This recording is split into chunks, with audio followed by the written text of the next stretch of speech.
semuanya, pernah nggak sih kalian tuh ngerasa kalau masalah korupsi itu jauh banget dari kita? Kayak seolah-olah itu hanya masalah pejabat atau masalah berita-berita di televisi. Tapi hari ini kita akan lihat lebih dekat, karena sebenarnya korupsi itu menyentuh hidup kita setiap hari. Kuat dalam memberantas korupsi di Subianto begitu gerak mengungkap dugaan korupsi pada proyek sudah dilakukan KPK sejak awal 2020. Proses penyelidikan dilakukan secara hati-hati untuk memastikan setiap tahapan berjalan sesuai prosedur. Sebelumnya, perkenalkan, nama saya Putri Syakira Zahra.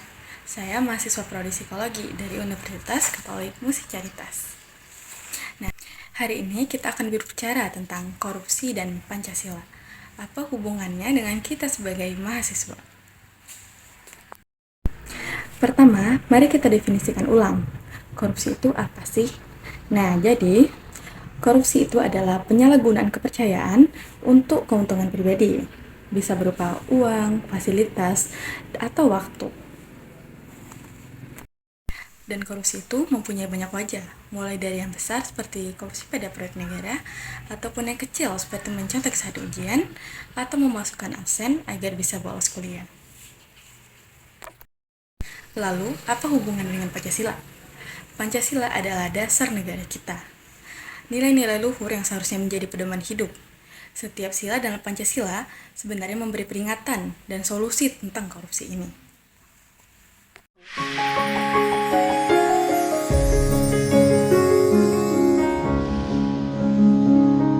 Sila pertama, ketuhanan yang Maha Esa. Semua agama mengajarkan kejujuran dan amanah, namun korupsi adalah pengkhianatan terhadap kepercayaan yang diberikan, dan juga itu adalah perbuatan yang berdosa.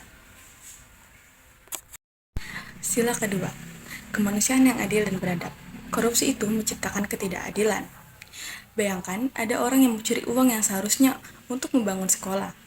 Nah, orang itu merampas hak anak-anak untuk mendapatkan pendidikan yang lebih layak. Sila ketiga, Persatuan Indonesia. Korupsi itu merusak persatuan Indonesia karena menciptakan kesenjangan. Yang kaya makin kaya, yang miskin makin tertinggal. Nah, hal ini bisa memicu kecemburuan kesenjangan sosial. Sila keempat, kerakyatan yang dipimpin oleh hikmat kebijaksanaan dalam permusyawaratan perwakilan. Nah, dalam demokrasi, suara rakyat itu harus didengar, tapi korupsi memutarbalikkan proses ini. Keputusan diambil bukan untuk kepentingan rakyat, tapi untuk kepentingan pribadi ataupun kelompok. Sila kelima, keadilan sosial bagi seluruh rakyat Indonesia. Sila ini adalah sila yang paling langsung diserang oleh korupsi. Bagaimana mungkin ada keadilan sosial jika sumber daya hanya dinikmati oleh segelintiran orang? Jadi, memberantas korupsi bukan hanya tugas pemerintah ataupun KPK. Ini adalah tugas kita semua, sebagai warga negara yang mengaku berPancasila. Lalu, sebagai mahasiswa, apa yang bisa kita lakukan? Kita tidak punya wewenang untuk menangkap koruptor, tapi kita punya kekuatan yang lebih besar daripada itu. Jadi, sebagai mahasiswa, hal yang kita bisa lakukan yaitu mulai dari diri kita sendiri. Jadilah pribadi yang jujur, tolak untuk mencontek, jangan membuat surat palsu, dan melakukan plagiarisme pada tugas kita. Yang kedua, berani menolak atau melaporkan. Jika kita melihat atau mengalami praktik korupsi kecil-kecilan, seperti harus membayar uang administrasi yang tidak resmi, kita bisa menolak ataupun melaporkan. Yang ketiga, edukasi dan diskusi. Kita bisa bicarakan tentang bahaya korupsi di lingkungan kita.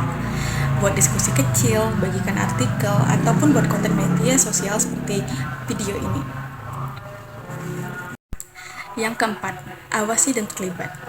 Kita bisa gunakan hak kita untuk mengawasi uang publik. Misalnya, dengan meminta transparansi dana organisasi pada kampus. Korupsi adalah penyakit yang menggerogoti negara kita. Tapi, ia bisa disembuhkan jika semua orang mau menjadi obat. Maka dari itu, mari kita mulai dari hal kecil. Mulai dari sekarang dan mulai dari diri kita sendiri. Karena sesungguhnya, melawan korupsi adalah wujud nyata dari pengamalan Pancasila dalam kehidupan kita sehari-hari.